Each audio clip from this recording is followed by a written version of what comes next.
the reason why I got involved in Redress was it was sort of offshoot of what I really originally got involved in. One time in my federal career, I was working for a unit called Economic Development Administration, U.S. Department of Commerce. Well, this department, or this administration, its sole purpose was to create jobs. And at one point in time, Seattle was pretty depressed because of the Boeing situation. And I had worked for EDA, and the EDA was sort of like a modern WPA, where they would grant money for construction projects.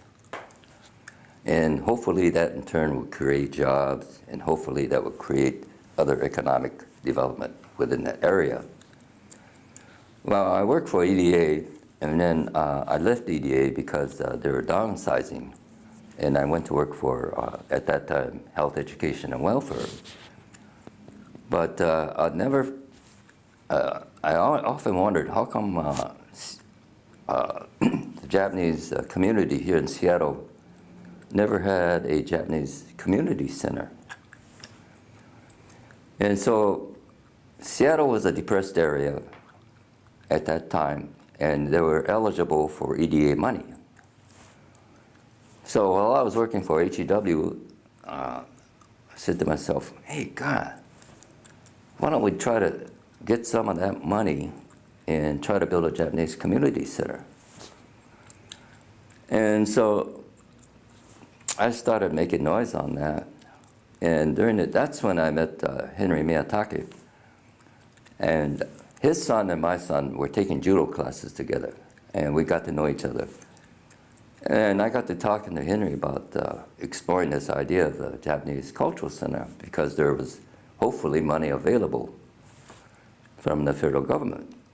And then I persuaded the Japanese language school on 1414 Willard, where Densho is, or was. I persuaded the board, hey, why don't we try for an application for this thing? And we got all our paperwork together. And at that time, also, I got help from this guy named Ken Nakano, who spoke Japanese fluently. And he was also an engineer. And Henry was an engineer also at Boeing. Anyway, we got together talking, and Ken helped me translate my ideas and my thoughts to the Issei's who are still living, and they're running the Japanese language school in what they call the Japanese service community. Japanese community services, I should say.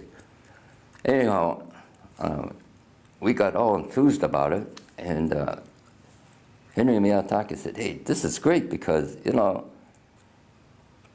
when we were evacuated, we lost not only our financial losses and monetary losses, but also we lost our cultural losses too.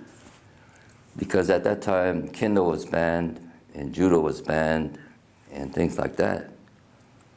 And the Japanese language school had to shut down, obviously. And so there was a cultural gap there during the war years where obviously everybody suffered, but I think Japanese Americans suffered the most because they lost all ties of their culture. And we said, okay, hey, that gives us even more impetus to shoot for a Japanese cultural center. Well, anyway, to make a long story short, we tried, but there were some conflicts in the community, and it failed. But at that time, Henry was gathering the idea of redress because we lost so much financially and culturally during the evacuation. And at that time, he was talking to me about it and talking to Ken about it. And I thought, man, what a far-fetched idea, redress.